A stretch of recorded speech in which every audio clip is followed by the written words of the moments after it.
YouTube நண்பர்களுக்கும் Facebook நண்பர்களுக்கும் உங்களது அன்பர் விஜயகுமார் மறுபடியும் வந்திருக்கேன். நமது புரட்சித் தலைவர் பொன்மனச்செம்மல் மக்கள் தலைவர் டாக்டர் எம்ஜிஆர் அவர்கள் செய்யப்பட்ட அவர்களுடைய சாதனையை பற்றி நான் சொல்லிட்டு இருக்கேன். தலைவர் வந்து கட்சி ஆரம்பித்த புதுசில் வந்து முதல்ல ஒரு சந்திக்கிற தேர்தல் திண்டுக்கல் தேர்தல்.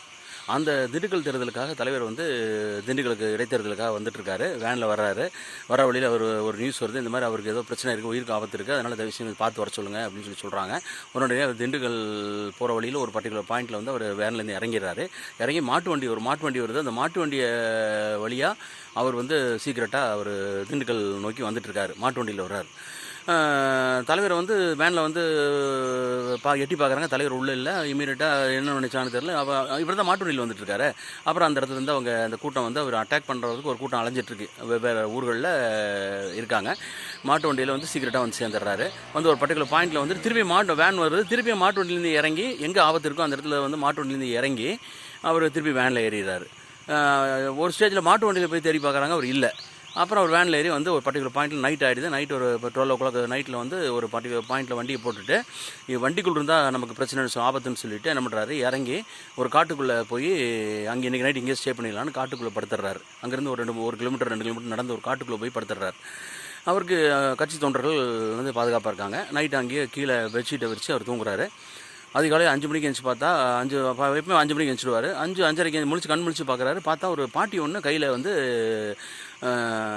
ஒரு குழம்பு சட்டி சாப்பாடு சட்டியோடு நிற்கிது. இவருக்கு ஆச்சரியம், எப்படிம்மா நீ யாரும்மா, எப்படிம்மா வந்தா ஐயா அப்படிங்கும்போது, ஐயா நான் வந்து நைட்டு நீங்கள் இங்கே தான் படத்துக்கு தான் கேள்விப்பட்டாங்க, உங்களுக்கு ரொம்ப கோழிக்கறி ரொம்ப பிடிக்குன்னு சொல்லிட்டு நைட்டே சேவல் அடித்து நான் வந்து அதிகாலையிலே கோழி குழம்பு சாப்பாடெலாம் செஞ்சுட்டு உங்கள் சாப்பிட்ற கேட்டு வந்து கொடுத்தேன் அப்படின்ச்சு. அதை கொண்டு வந்து கொடுத்தேன் அப்படின்ச்சா. சரி, தலைவர் சந்தோஷமாக அந்த இதை வாங்கிட்டு திருப்பியும் வேனில் ஏறி திண்டுக்கல் வந்து வந்துடுறாரு.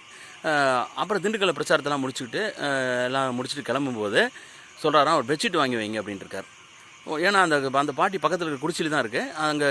அங்கே மழை சரியான ஒதுங்கிறதுக்கு ஒரு சின்ன திண்ணை தான் இருக்குது அந்த இடத்துல. அந்த திண்ணையில் தான் அந்த பாட்டி இருக்குது. சரி வச்சு பெட்ஷீட் வாங்கிட்டு வர்றாங்க. பெட்ஷீட்டோடு வர்றாரு. திருப்பி மிட் நைட்டில் திருப்பி வர்றாரு. வந்து வெடிக்காத அதே 5 மணி சுமாருக்கு வந்து அந்த பாட்டி எழுப்புறாரு. பாட்டிக்கு ஷாக்கு, என்னடா அது தலைவர் வந்திருக்காருன்ட்டு பயங்கர ஷாக்கு. உடனே பாட்டிக்கிட்ட வந்து ஒரு போர்வையை அந்த படுத்துட்டு அது மேலே ஒரு போர்வையை பற்றி, அம்மா நீங்கள் தூங்குமா, நல்லபடியாக தூங்குமா, எனக்கு வந்து நீ சாப்பாடு கொடுத்தா உன்னை மறக்க முடியாது, அதுக்கு தான் உனக்கு நன்றி உபகாரமாக நான் ஏதோ செய்யணும்னு நினச்சேன், அதான் நான் வந்து அந்த கிராமத்துக்குள்ளே வந்துட்டேன், வந்து ஒரு கம்பெனி வாங்கிட்டு வந்திருக்கேம்மா, அந்த கம்பெனி போத்தி படுத்து தூங்குமா, எதாக இருந்தாலும் எனக்கு கூப்பிடுன்னு சொல்லிவிட்டு அவருடைய தொலைபேசியெல்லாம் கொடுத்துட்டு தலைவர் கிளம்புறார். இதுதான் புரட்சித் தலைவருடைய பொன்மனச்செம்மல்களுக்கு அப்படிங்கிறதுக்கு உதாரணம். தனக்கு நைட்டு வெடிக்காத்தால் நைட்டு சாப்பாடு கொடுத்த ஒரு பாட்டிக்கு ஏதாவது திருப்பி செய்யணும்னு சொல்லிட்டு கம்பளி வாங்கிட்டு வந்து அந்த அம்மா கொடுத்துருக்காரு. அதுதான் புரட்சித் தலைவருடைய பொன்மனம். இந்த வீடியோ பிடிச்சிருந்ததுன்னா லைக் பண்ணுங்கள், ஷேர் பண்ணுங்கள், கமெண்ட் பண்ணுங்கள். Thank you so much.